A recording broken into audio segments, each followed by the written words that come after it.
Are you ready for starting morning math assembly? Yes, we are ready for morning assembly. So let's get started with morning assembly, but with loud clapping at first.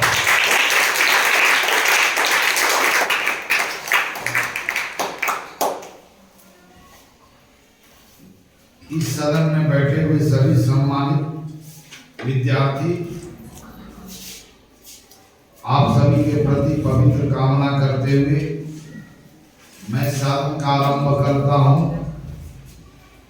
Topics के नाम के घोषणा करते हुए कि आज जिस महत्वपूर्ण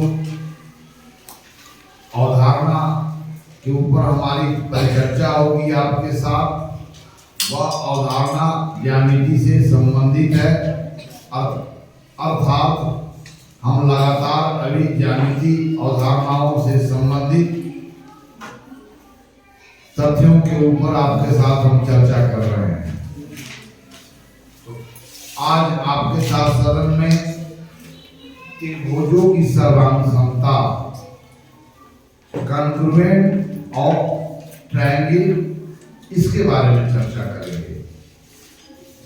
हमारा ज्यामिति में दो बहुत ही महत्वपूर्ण अवधारणा है।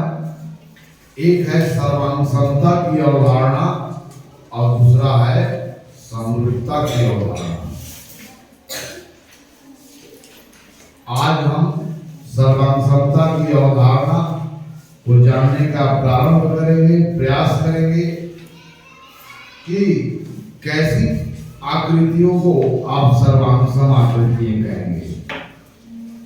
दो आकृतियों की सर्वांगसम होने के लिए आवश्यक शर्त क्या है, इत्यादि बातों पर हम विस्तार पूर्वक चर्चा कर हम जानेंगे या इत्यादि तथ्यों के बारे में विस्तार पूर्वक जानेंगे।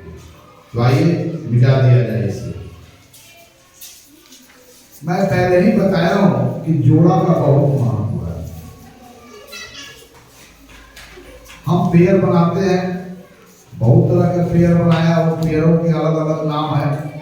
कोनों के संबंध में बहुत सारे पेयरों को हमने चर्चा किया, जैसे रैखिक युग्म, आपका एकांतर कोनों का युग्म, संगत कोनों का युग्म, एकीउड़ंतर कोनों का युग्म, और बहुत सारे कोण, वर्टिकली ऑपोजिट एंगल इत्यादि इत्यादि। मैं रेखाओं की पेयर लिया तो वहां पर भी है पेयर ऑफ इंटरसेक्टिंग लाइन, एक पेयर ऑफ पैरेलल लाइन। संख्याओं में भी जोड़ों का बहुत ही महत्व है। हर जगह मैं देखा कि पेयर के आधार पर हम जिस विषय की बात करते हैं उसमें पेयर के आधार पर वर्गीकरण होगा। तो हम यदि कोई दो आकृति लेते हैं तो दो ही संभावना है, तीन संभावना कि दोनों आकृतियां या तो सर्वांगसम होंगी, या तो समरूप होंगी, या तो न सर्वांगसम होंगी और न समरूप होंगी। तो कब दो आकृतियों को हम सर्वांगसम कहेंगे? उन दो आकृतियों के बीच सर्वांगसमता का संबंध होने के लिए उन आकृतियों के द्वारा कौन सा शर्त को पालन किया जाना चाहिए, इन सारी बातों को हम समझेंगे। तो यहाँ भी हम लोग आकृतियों के एक युग्मों के बारे में बात कर रहे हैं, यानी कि आकृतियां का एक ऐसा युग्म जिसे सर्वांगसम आकृतियों के युग्म कहेंगे, और एक आकृतियों का ऐसा युग्म होगा जिसे समरूप आकृतियों का युग्म कहेंगे, जिसके बारे में आप उस कक्षा में अध्ययन करेंगे। और वैसी आकृतियां न समरूप है न सर्वांगसम है तो चर्चा के लायक नहीं है।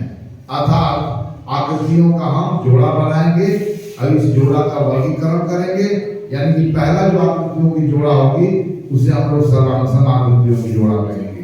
लेकिन उसके पहले यह जाने कि सर्वांगसम होता क्या है, सर्वांगसमता का गुण कैसा गुण कहलाता है, इन सारी बातों को समझेंगे।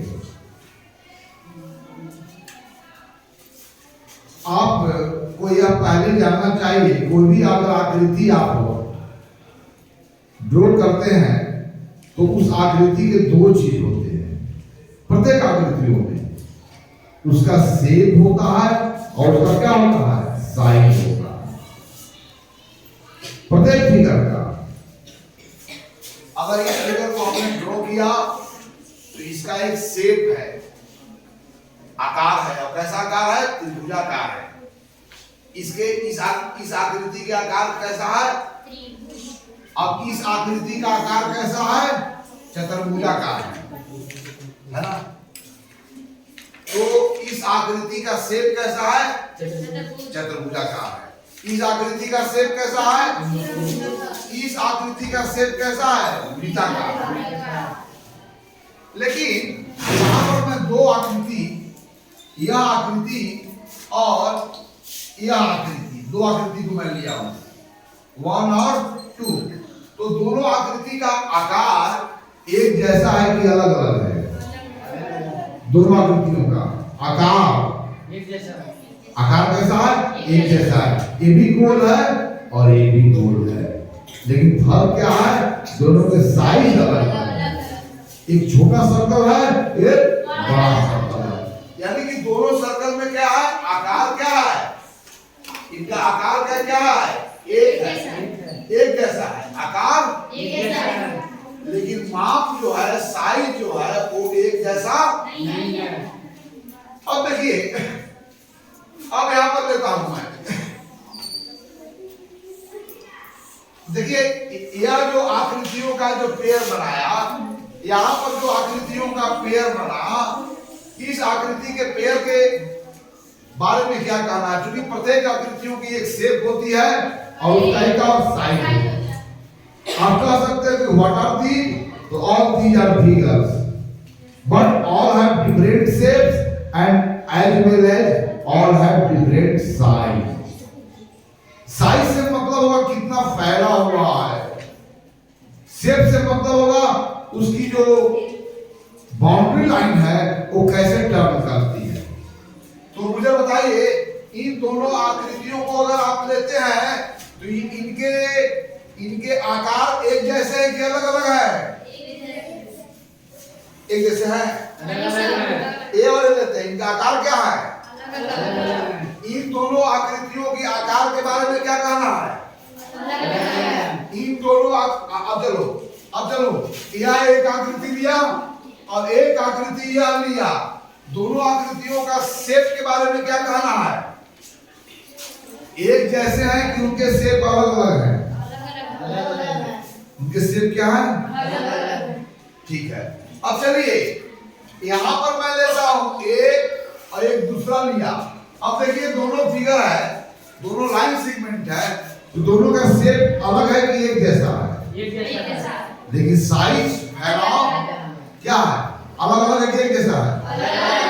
साइज के मतलब कि दोनों रेखाखंड कितना फैले हुए हैं, और शेप के मतलब कि यह एक ही दिशा में फैले हुए हैं। दोनों में एक ही दिशा में फैलाव है, इस कारण दोनों की आकार एक जैसा है, लेकिन दोनों का माप जो है एक जैसा नहीं है। मिटाओ।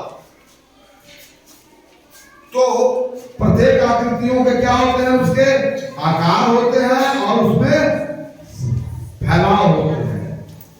प्रत्येक आकृति का क्या है, एक आकार है और उसमें क्या है, फैलाव है, उसमें साइज है। तो कोई भी फिगर ड्रॉ करते हो तो फिगर के पास क्या क्या चीज है, दो चीज है। क्या क्या है, शेप है। शेप के मतलब क्या हुआ, आकार, माने उसकी बाहरी जो रेखाएं है, बाउंड्री लाइन कैसे कैसे मुड़ी है। और प्रत्येक फिगर में आकार होता है और क्या होता है, माप होता है, मतलब साइज होता है। क्या होता है, इस माप को हम लोग फैलाव बोलेंगे। प्रत्येक फिगर में शेप है और प्रत्येक फिगर में क्या है, साइज है। ओके, तो सर्वांशम, कब हम सर्वांशम कहेंगे? सर्वांशम के मतलब ही होता है सभी अंग समान हो। दो आकृतियां जिसके सभी अंग समान हो तो ऐसी आकृतियों को आप सर्वांगसम आकृति बोलेंगे, कंकर्वेंट फिगर्स। तो हम कोई भी दो आकृति को लेते हैं तो तीन संभावना है। क्या क्या है कि उनके आकार तो एक जैसे हैं लेकिन उनके फैलाव एक जैसे नहीं है। दूसरा क्या होगा कि उनके आकार भी एक जैसे हैं और फैलाव भी क्या है, एक जैसे है। तीसरा क्या संभावना होगा, न उनका आकार एक जैसे है और न उनका फैलाव एक जैसे है। अर्थात हम आकृतियों का युग्म बनाते हैं तो आकृतियों का युग्म कितने प्रकार का होंगे? आकृतियों का युग्म कितने प्रकार के होंगे? तीन प्रकार के। पहला क्या होंगे कि उनके आकार और माप बिल्कुल एक हो। क्या क्या क्या संभावना है कि उनके आकार भी एक हो और उनका फैलाव भी एक हो। हम लोग क्षेत्रफल के बारे में बात कर चुके हैं ना। कोई भी आकृति का आकार कैसा भी हो, फैलाव की जब बात होगी तो यूनिट स्क्वायर की संख्या को हम लोग फैलाव बोलेंगे। क्या तो क्या क्या संभावना है? क्या संभावना है कि आकार और फैलाव, दैट इज साइज, इसको बोलेंगे शेप और इसको क्या बोलेंगे एंड साइज। तो आकार और फैलाव क्या हो? ठीक एक जैसा हो, ठीक exactly same हो। If the shape and size of two or more figures are exactly same, first possibility, second possibility क्या है कि आकार एक जैसा है, माने आकार समान पर फैलाव समान नहीं है। यानी कि आकार एक जैसा हो लेकिन फैलाव एक जैसा नहीं हो। और तीसरी संभावना क्या कि आकार भी एक जैसा नहीं है, शेप भी इक्वल नहीं है और साइज भी इक्वल नहीं है। क्या तीसरी संभावना है? तो यदि हम आकृतियों की जोड़ा बनाते हैं तो आकृतियों की जोड़ा में तीन ही संभावना है। जब उनके आकार और माप बिल्कुल ठीक एक जैसा हो, जब उनके आकार तो ठीक एक जैसा हो लेकिन माप उनके ठीक एक जैसा नहीं हो।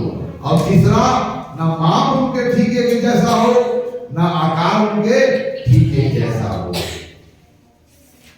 तो हम आज सर्वांगसमता की बात कर रहे हैं, अर्थात दो ऐसी आकृतियों को आप सर्वांगसम कहेंगे जब उनके आकार भी ठीक एक जैसा हो और फैलाव भी ठीक जैसा हो। ओके, तो मिटाइए। अब है सर्वांगसम का सात्विक अर्थ हुआ जिसके सभी अंग समान हो। If all the parts of two figures are same, in this case they are called congruent figures. Okay? तो सब चूंकि हमारी चैप्टर का नाम है त्रिभुजों की सर्वांगसमता, अर्थात हम त्रिभुजों की सर्वांगसमता के बारे में अध्ययन करेंगे, लेकिन त्रिभुजों की सर्वांगसमता क्या है उसके पहले हम रेखाखंड, कोण जैसी आकृतियों से हमारी परिचय है, वृत्त, तो इन सभी आकृतियों की सर्वांगसमता के बारे में समझेंगे। तो दो सर्वांगसम आकृति कि जब साइज एक जैसा होगा और माप एक जैसा होगा तो निश्चित है कि एक दूसरे पर किसी खास ओरिएंटेशन पर रखने पर यदि दोनों एक दूसरे को पूर्णतः ढक ले तब कहा जाएगा कि उनके शेप भी एक जैसा है और साइज भी एक जैसा है। अर्थात सर्वांगसमता की जांच अध्यारोपण के द्वारा करेंगे। एक दूसरे पर अध्यारोपित करके यह पता करेंगे कि उनके शेप एक जैसे नहीं है, एक जैसे हैं और साइड भी एक जैसे हैं अथवा नहीं है। तो सर्वांग समता के शाब्दिक तत्व वाले समझ जाइए। तो सर्वांग समता के साथ सर्वांग सम के शाब्दिक तत्व क्या हुआ? सर्वांग सम का शाब्दिक तत्व क्या हुआ? जिसके सभी अंग क्या हो? जिसके सभी अंग समान हो।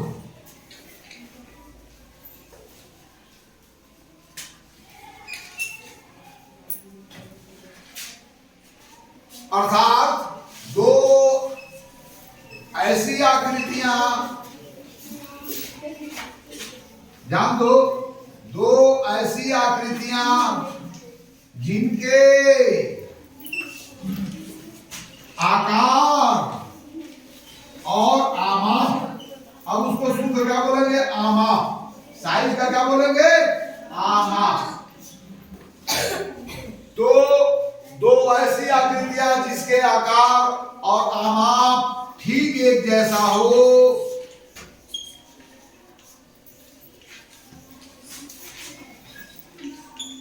दो आकृतियों का ऐसा युग्म, दो आकृतियों का ऐसा युग्म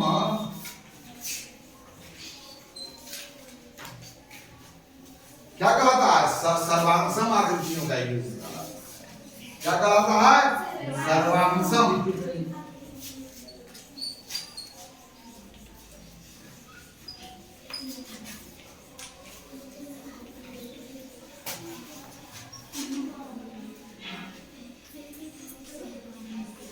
ओके,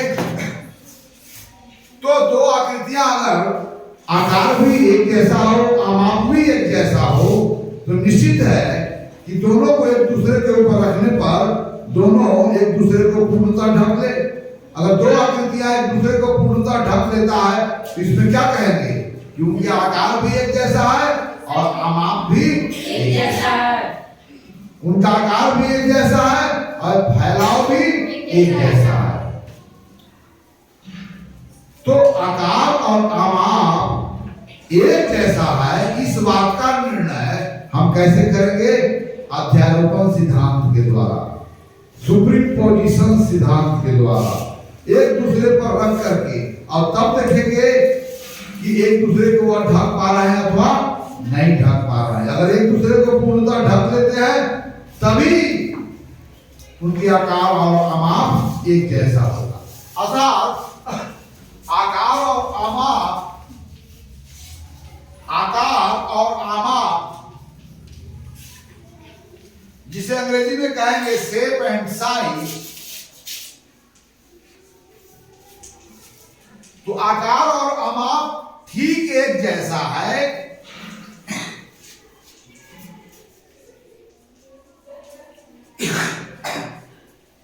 इसका निर्णय कैसे करेंगे? एक दूसरे के ऊपर रखकर। कैसे निर्णय करेंगे? How what way we will decide, है ना? The given figure has the size and shape of the given figure same or not same. तो इस बात का कैसे निर्णय करेंगे? by placing each other, by placing one over another. Okay, तो आकार और आमाप एक जैसा है, इसका निर्णय कैसे करेंगे? एक दूसरे के ऊपर रखकर। एक दूसरे के ऊपर क्या हुआ? रखकर, जिसे हम लोग क्या बोलते हैं? अध्यारोपण का सिद्धांत। अध्यारोपण का सिद्धांत के द्वारा इस बात का निर्णय होगा कि दिए हुए आकृतियों के शेप और साइज बराबर है अथवा ओके। तो मैं फिर से पूछ रहा हूं, हमारे पास दो आकृतियां का शेप और साइज बिल्कुल एक जैसा है, इस बात का निर्णय करने के लिए हमारे पास कौन सा हम क्रियाकलाप करते हैं जिसके द्वारा यह तय करते हैं? एक दूसरे के ऊपर ओके। अब मिटाए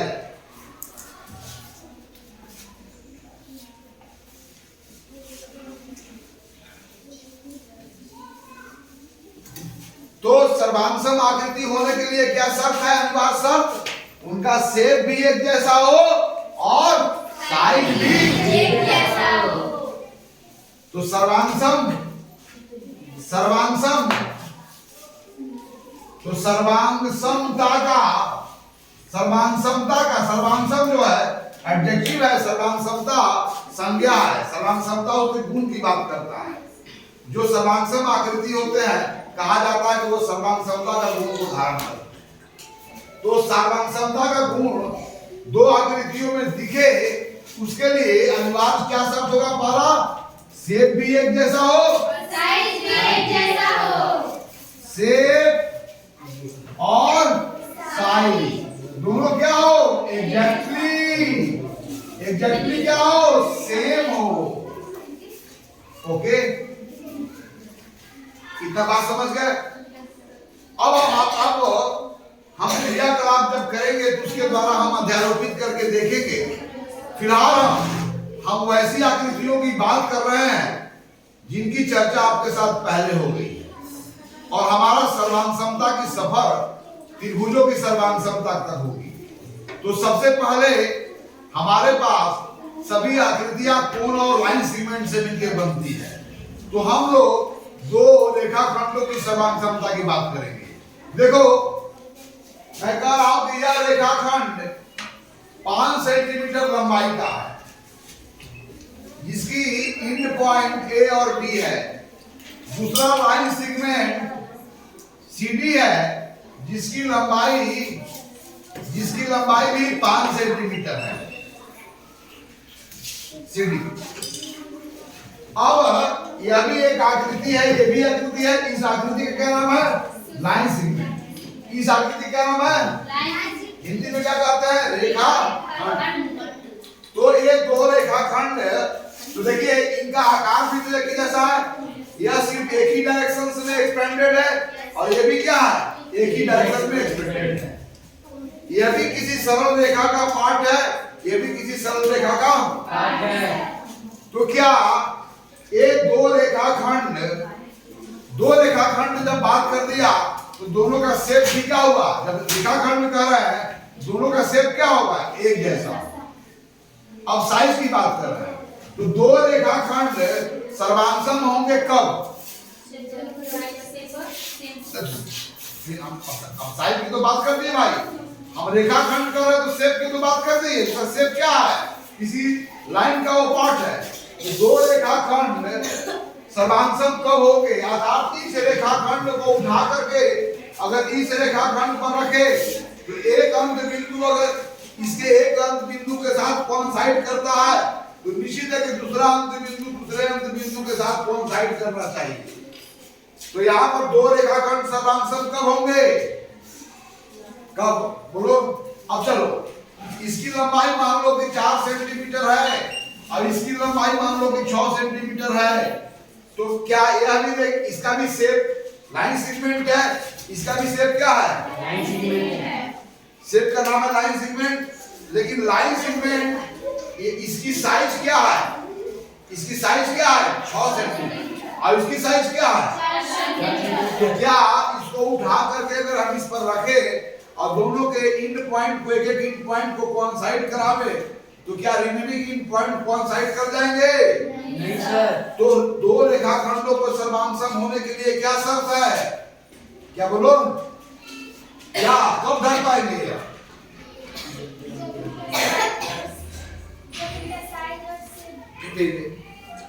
जब इनके दो अंत बिंदु एक दूसरे पर ढक जाए तो क्या होना चाहिए उसके लिए? दो रेखाखंड में कब सर्वांगसम होंगे? तो कब ढक पाएंगे? जब दोनों ढक लेंगे तो दोनों की लंबाई के बारे में क्या कहना है तुम्हारा? हाँ, तो दो रेखाखंड कब एक दूसरे को ढक पाएंगे? क्योंकि दो रेखाखंड है, जो शेप देखी है। अब साइज की बात हो रही है तो दो रेखाखंड कब एक दूसरे को ढक पाएंगे? बराबर हो मतलब क्या? क्या बराबर हो? बराबर जब कर रहे हैं तो हम किसकी बात बराबरी कर रहे हैं? शेप की बात कर रहे हैं कि साइज की बात कर रहे हैं? किसकी बात कर रहे हैं? तो दो रेखाखंड सर्वांगसम कब होंगे? कब ढक पाएंगे? लंबाई बराबर हो। शेप तो एक ही है ही ना भाई, अब साइज की बात ना हो रही है। यह रेखाखंड है, यह भी रेखाखंड है, यह भी रेखाखंड है, यह भी रेखाखंड है, यह भी रेखाखंड है। All are line segment, so all have same shape, but all have not same size. क्योंकि इनकी लंबाई क्या है, अलग अलग है, मतलब इनकी साइज क्या है, लेकिन इनका शेप क्या है, एक है। दो लाइन सेगमेंट का शेप क्या है, एक है, लेकिन साइज कब अलग होंगे, जब उनकी लंबाई अलग। ओके, तो मैं फिर से पूछ रहा हूं कि दो रेखाखंड एक दूसरे को ढक पाएंगे रखने पर, कब ढक पाएंगे पूरी तरह से, जब उनके, अब साइज से मेरा मतलब क्या है, रेखाखंड की साइज को हम लोग क्या कहते हैं, हाँ बोलो, रेखाखंड के साइज को रेखाखंड का लंबाई कहा जाता है। तो दो रेखाखंड कब सर्वांगसम होते हैं, जब उनकी लंबाई बराबर, यानी कि दो समान लंबाई के रेखाखंड क्या होते हैं, क्या होते हैं बोलो, दो समान लंबाई के रेखाखंड क्या होते हैं, सर्वांगसम, अर्थात एक दूसरे को पूर्णतः हो। चलो बेटा, तो हर कहीं भी सर्वांगसमता का निर्णय जो होगा वह इसी आधार पर होगा कि एक दूसरे के ऊपर अध्यारोपित करने पर एक दूसरे को पूर्णतः ढक पाते हैं अथवा नहीं। तो यहाँ पर दो रेखाखंड का शेप भी एक जैसा है, साइज भी एक जैसा कब होगा, जब उनकी लंबाई क्या होगी, बराबर होगी। क्योंकि हम दो रेखाखंड कर दिए तब वहां आखिरी साइज शेप की बात कर दी। अब दो रेखाखंड का शेप क्या होगा, एक जैसा होगा। दो रेखा का शेप क्या होगा, एक जैसा होगा। दो कोण का शेप क्या होगा, एक जैसा होगा, साइज अलग अलग। तो दो रेखाखंड, दो रेखा खंड सर्वांगसम होंगे, कब होंगे यदि क्या हो, उनकी लंबाई क्या हो, उनकी लंबाई, अर्थात दो बराबर लंबाई वाले रेखाखंड कैसे क्या होते हैं, या दो बराबर लंबाई वाले, दो बराबर लंबाई वाले रेखाखंड कैसे होते हैं, सर्वांगसम होते हैं। क्यों सर्वांगसम होते हैं कि if you place one over other they will cover each other exactly or completely, यानी कि दोनों के एक बिंदु को कोइंसाइड कराओगे तो रिमेनिंग इन पॉइंट भी क्या होगा, कोइंसाइड कर जाएगा, है ना। अर्थात दो रेखाखंड सर्वांगसम कब होंगे, जब दोनों को एक दूसरे के ऊपर रखे और ढक लेंगे। और यह कब ढक लेंगे, जब उनकी लंबाई बराबर हो। जब लंबाई बराबर नहीं होंगे तो वह रेखाखंड एक दूसरे को कभी ढक नहीं पाएंगे। ये रही रेखाखंडों की सर्वांगसमता का शर्त। अब इन द सेम वे दो कोण एक दूसरे को कब ढक पाते हैं, जब उनकी लंबाई कोणों में कोण की लंबाई क्या बराबर होगी, कोण में क्या होते हैं, बड़ा कोण छोटा कोण ऐसे बोलते ना है, तो वो कब ढक पाएंगे, जब दोनों का अंश माप क्या हो, बराबर हो। अगर एक 70 डिग्री का कोण है, जिस एक का अंश माप 70 है, एक का अंश माप 80 है, तो क्या दोनों ढक पाएंगे, दो कोण कब ढक पाएंगे, जब दोनों का डिग्री मेजर क्या हो, बराबर हो। कोण के साइज से मेरा मतलब क्या है, कोण का डिग्री मेजर क्या है।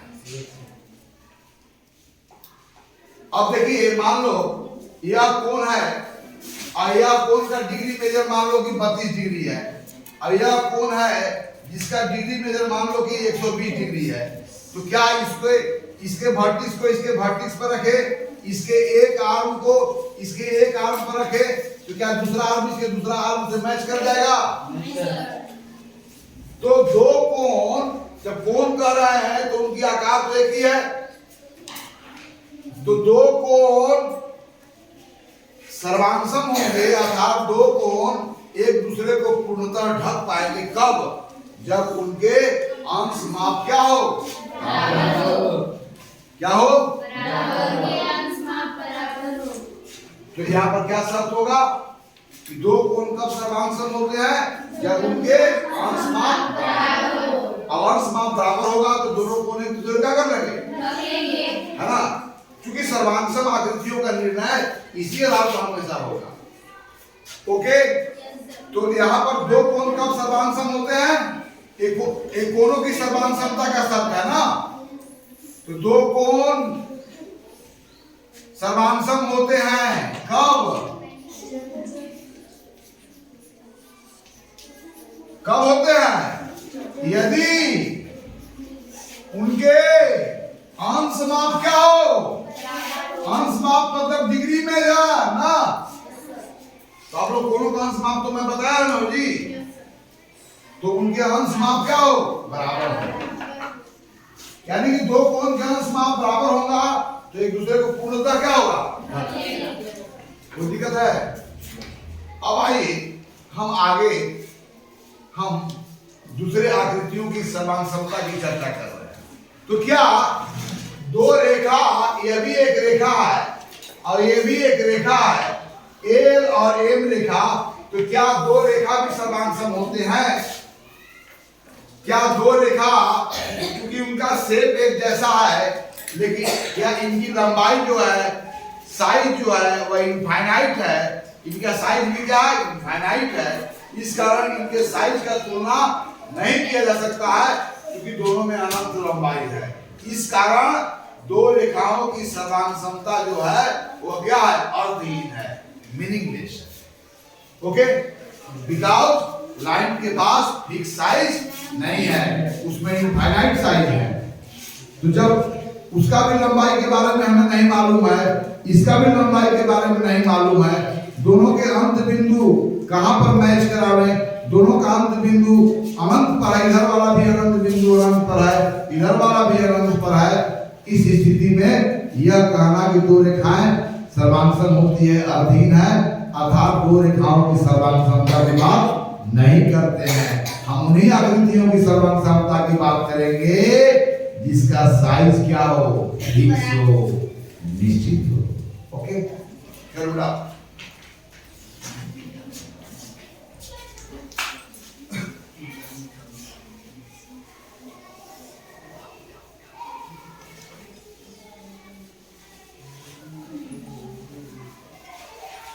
अब देखिए, दो सर्कल ली, यह सर्कल है, यह भी एक सर्कल है, दोनों का रेडियस। अब सर्कल का यह जो बाउंड्री लाइन है वो कौन डिसाइड करता है? सेंटर और सर्कल का बीच का जो सर्कल का कोई भी पॉइंट है जिसे हम लोग रेडियस बोलते हैं, यह रेडियस ही डिसाइड करता है कि वह सर्कल का साइज क्या होगा।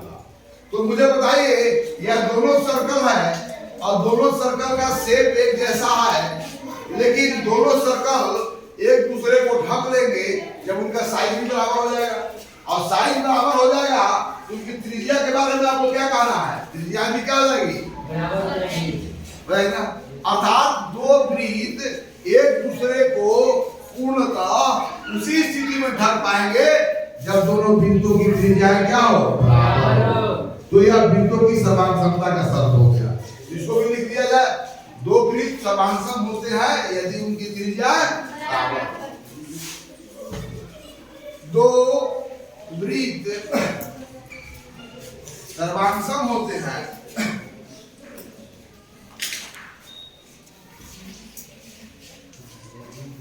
यदि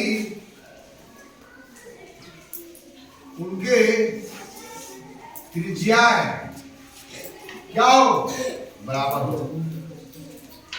Two circles are said to be congruent if their radius means their radii are equal. Radius का plural radii होता है ना। तो यह वृत्तों की सर्वांगसमता का शब्द हो गया। तो उसी प्रकार दो वर्ग स्क्वायर को लेते हैं। स्क्वायर किसे कहते हैं? वह चतुर्भुज जिसके सभी भुजाएं बराबर हो सभी कोण प्रत्येक कोण क्या हो राइट एंगल हो। ये परिभाषा है। तो दो स्क्वायर कब बराबर होंगे? अब ये स्क्वायर का साइज क्या होगा इसका डिसाइड करता है उसका भुजा की लंबाई क्या है। अर्थात दो वर्ग कब ढक पाते हैं? जब उनकी भुजाओं की लंबाई क्या हो, समान भुजा वाले वर्ग कैसे होते हैं? सर्वांग सम होते हैं। तो दो वर्ग की सर्वांग समता का शर्त हो गया। तो दो वर्ग कब सर्वांग सम होते हैं? यदि उनकी भुजाओं की लंबाई क्या हो, बराबर। तो दो वर्ग सर्वांग सम होते हैं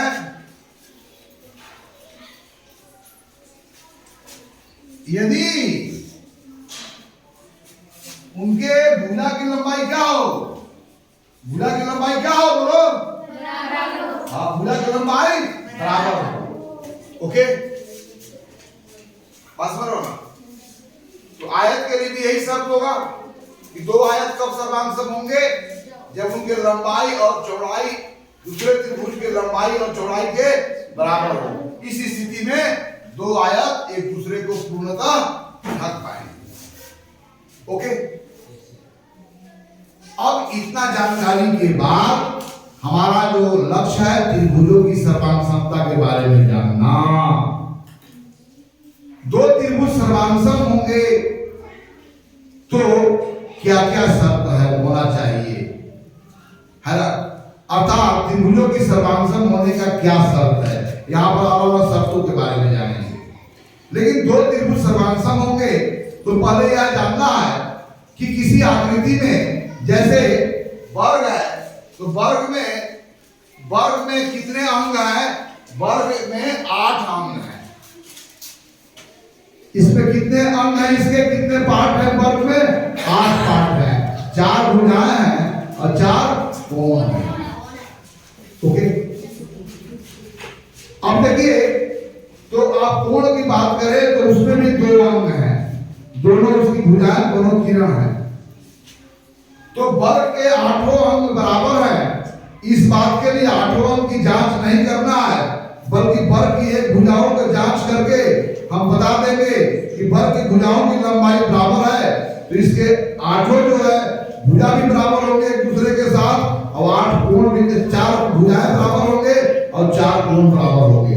अर्थात त्रिभुज के एक भुजा एक अंग की जानकारी के बाद शेष 7 अंगों के बारे में हम कह डालते हैं कि अगर उसका एक अंग बराबर हो गया वर्ग का तो शेष सभी अंग भी क्या हो जाएंगे, बराबर हो जाएंगे। आयत की बात है तो आयत में भी 8 पार्ट है, 4 भुजा है, 4 कोण है। तो 2 आयतों की सर्वांग समता की जांच करने के लिए अर्थात एक आयत के 8 अंग दूसरे आयत के कौन से 8 अंग के साथ बराबरी का रिश्ता रखेंगे, वहां पर इन 8 अंगों को 1 बाय 1 चेक ना करके सिर्फ उनकी लंबाई और चौड़ाई की जानकारी हो।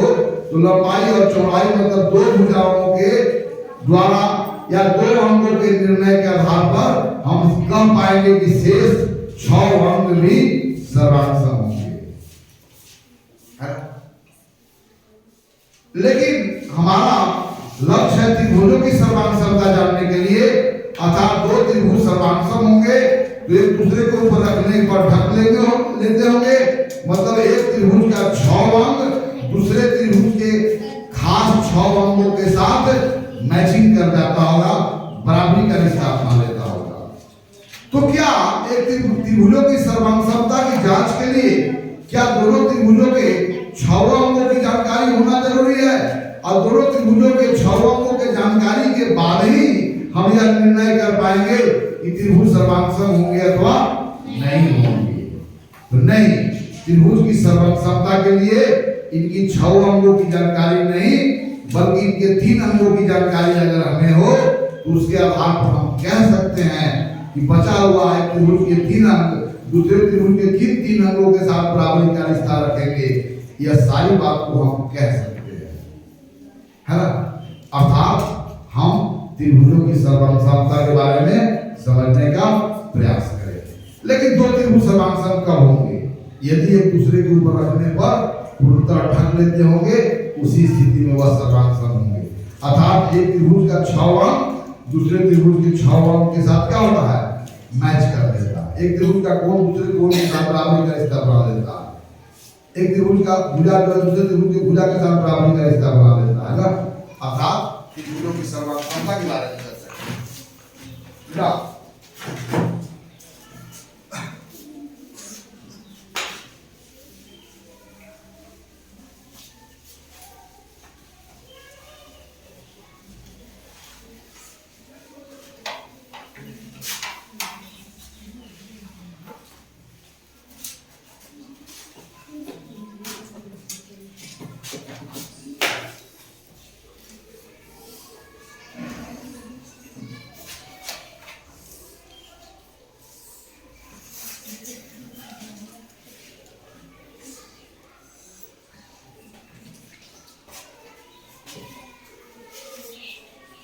अब देखिए यहां पर मैं 2 त्रिभुज लिया हूं एबीसी और डीईएफ। अब दोनों त्रिभुज सर्वांगसम है कि नहीं है, इस बात को बताने के लिए मैंने एक त्रिभुज का सभी अंग दूसरे त्रिभुज के सभी अंग के साथ बराबरी का वहां पर मैं रिलेशन है अथवा नहीं है। एक त्रिभुज का 6 अंग दूसरे त्रिभुज के किस अंग के साथ वो बराबरी का रिश्ता रखे हुए हैं, इन सारी बातों को कह देने जानने के बाद ही हम निर्णय कर पाएंगे कि त्रिभुज एबीसी त्रिभुज डीएफ के सर्वांगसम है अथवा नहीं है। अब आइए त्रिभुज एबीसी के 3 अंग कौन है, इसका पहले 3 अंग वो कोण है। कौन है? कोण ए शीर्ष ए पर बना हुआ कोण, शीर्ष बी पर बना हुआ कोण और शीर्ष सी पे बना हुआ कोणों का नामांकन। और कौन है? भुजा एबी है, बीसी है और एसी है। अर्थात इस त्रिभुज में कितने अंग हैं? How many parts? That triangle has and this triangle has also 6 part. तो इनका पार्ट का नाम बताओ कौन है? एंगल डी है, एंगल ई है, एंगल एफ है और कौन है? लाइन सेगमेंट डी मतलब भुजा डी है, ईएफ और क्या है? डीएफ है। अब उस त्रिभुज के 6 अंग इस त्रिभुज के किस अंग के बराबर है और उस त्रिभुज के 6 अंग इनके किसी ना इन त्रिभुज के कोई ना कोई अंग से बराबर का रिलेशन हो जाना चाहिए, उस स्थिति में ही ठग पाएंगे। अब कल्पना करो, यानी कि अब मान लो कि इसको उठा करके हम एबीसी पर रख देते हैं। क्या रख देते हैं हम लोग? एबीसी पर।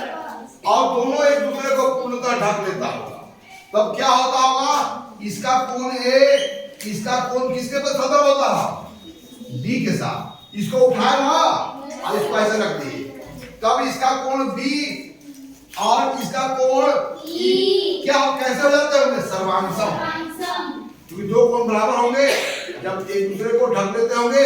अब पहले ही हम कर दिया डीईएफ उठा कर रखे एबीसी पर, तो ढक लिया है। तब इस त्रिभुज के 6 अंग इस त्रिभुज के किस अंग के साथ सर्वांगसम हो गए? जरा इसको जांच कर लेते हैं। आप बताइए सी पर एंगल सी किसके साथ मैच कर गया होगा? अब आइए भुजा पर एबी जो है, इस त्रिभुज का एबी जो है वो किसको ढक लिया होगा? डी को लगा होगा। अब इसका एसी जो है किसको ढक लिया होगा? डीएफ ना।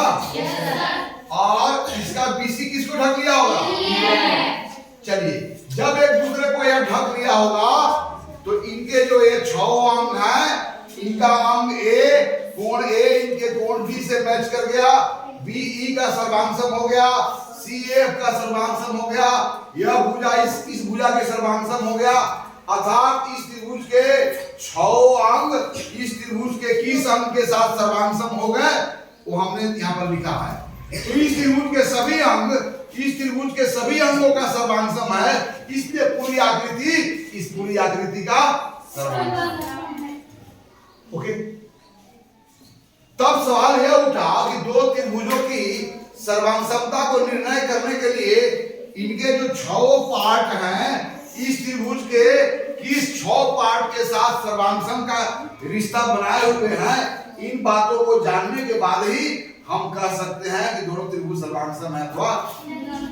लेकिन क्या त्रिभुजों की सर्वांग क्षमता की जांच के लिए क्या 6 अंगों के बीच इस प्रकार सर्वांग क्षमता की मैचिंग कराना जरूरी है, या कुछ अंगों के मैचिंग के आधार पर हम यह कह सकते हैं कि शेष अंगों का मैचिंग दूसरे त्रिभुज के शेष अंगों के साथ, किन शेष अंगों के साथ होगा, अर्थात यह त्रिभुज इस त्रिभुज को किस ओरिएंटेशन में ढक पाएंगे, अर्थात जब यह त्रिभुज इस त्रिभुज को ढकेंगे तो इसका शीर्ष भी उस त्रिभुज के किस शीर्ष के साथ मैच करेगा, सी किसके साथ मैच करेगा और ए किसके साथ मैच करेगा।